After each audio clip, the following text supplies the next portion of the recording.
If I get an air-to-air intercooler, can I not get an aftermarket heat exchanger? If you own a VR30 and this is your first turbocharged car, you're not a mechanic, you're not a car guy, not a technician or anything, I recommend you watch every single one of my videos because I basically talk about topics in a very easy way for anybody to understand.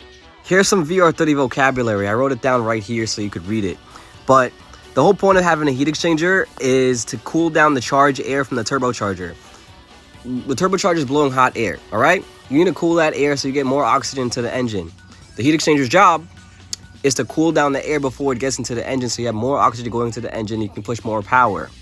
You're gonna hear terms like heat exchanger, interchiller, killer chiller, air-to-air intercooler. Those are all different forms of cooling down the charged air temperature before it gets into the engine bay.